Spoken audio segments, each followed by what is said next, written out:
Bonjour tout le monde, aujourd'hui je vais vous montrer comment réaliser cette part de pizza taille réelle en pâte Fimo.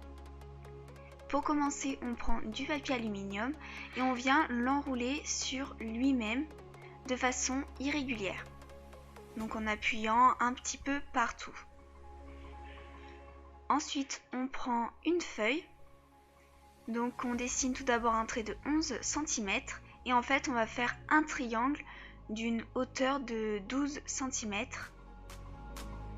comme ceci, et en fait on prend le papier aluminium, on l'arrondit, on coupe les extrémités pour qu'il soit à la bonne taille.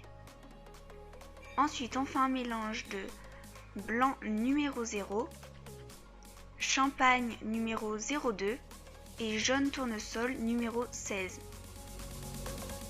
On étale cette pâte, on place le triangle dessus et on coupe l'excédent au niveau de ses côtés.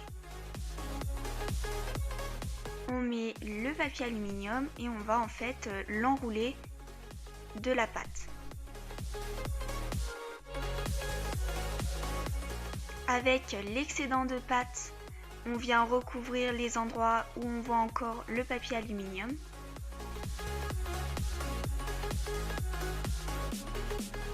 Et ensuite, on va faire en sorte que l'on ne voit pas qu'on a ajouté de la pâte. On la texture à l'aide d'une brosse à dents.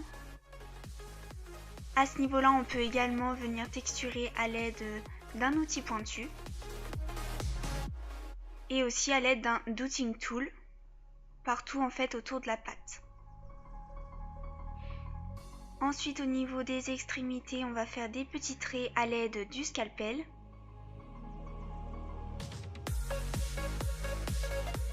Et des gros trous, enfin plus ou moins gros, à l'aide d'un dotting tool.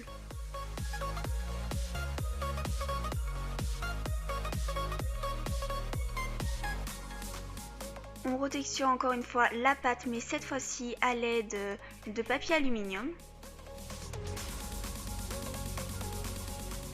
Après, on va venir étaler de la pâte Fimo rouge indien numéro 24 et on coupe un triangle. On va venir légèrement aplatir les bords pour que ça fasse plus réaliste pour la sauce tomate. Au niveau du haut, on va venir couper de façon arrondie. Et donc on place la pâte comme ceci. On va venir un petit peu la pousser en fait pour faire comme si la pâte coulait un petit peu. Après on fait un mélange en fait du premier mélange que l'on a fait pour la pizza, de rouge indien et également de chocolat numéro 75. On fait du coup le mélange de façon à ce que l'on voit encore la pâte la plus claire et on coupe des carrés. On les texture à l'aide d'une brosse à dents et au niveau des extrémités, on va venir les colorer à l'aide de ce pastel sec rouge foncé. Donc voilà pour le jambon. Ensuite, on colore toute la pâte à pizza à l'aide de ce pastel sec. Pour les fécus, on va ajouter au niveau du sommet des bosses ce pastel sec jaune foncé. On fait la même chose avec un pastel sec orange sur la croûte de la pizza.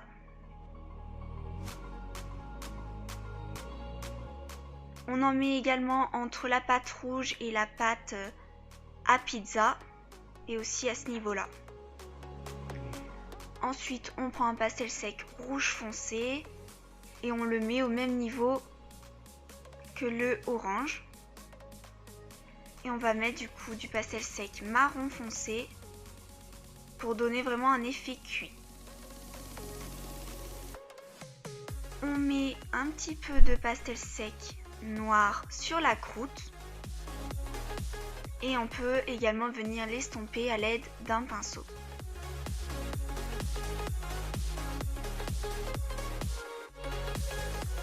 Donc on fait un mélange avec à l'aide du premier mélange que l'on a fait pour la pâte à pizza et de blanc translucide numéro 014. On l'étale et on va venir couper des bandes de manière irrégulière pour faire le gruyère râpé. Voilà pour le gruyère.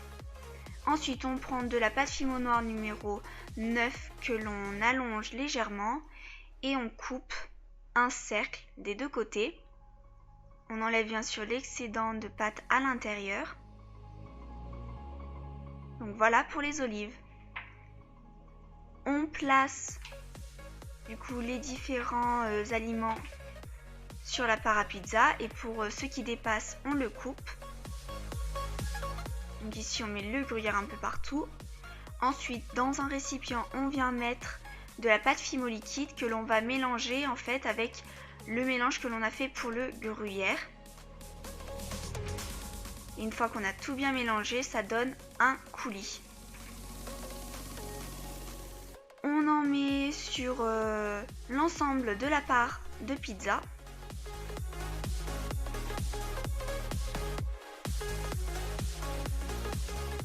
On place les olives. On fait un mélange de blanc et de caramel numéro 7. On l'étale et on va venir couper plusieurs champignons.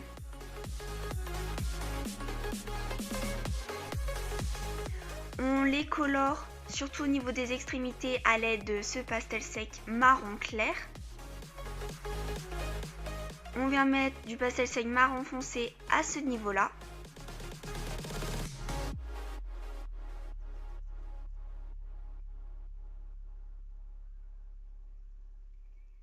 On les place sur la pizza et on met du fromage dessus. Bien sûr, on coupe les morceaux de champignons qui dépassent et on peut mettre la création au four. On prend ce pastel sec, on vient le mélanger avec de l'eau et à l'aide d'un pinceau, on va en mettre un petit peu partout sur le fromage. On fait la même chose à l'aide d'un pastel sec marron clair et encore la même chose à l'aide d'un pastel sec marron foncé. Pour finir, on vernit la pizza, à part la pâte, donc c'est-à-dire la croûte. Et donc voilà le résultat. Et bien sûr, j'espère que cette vidéo vous aura plu.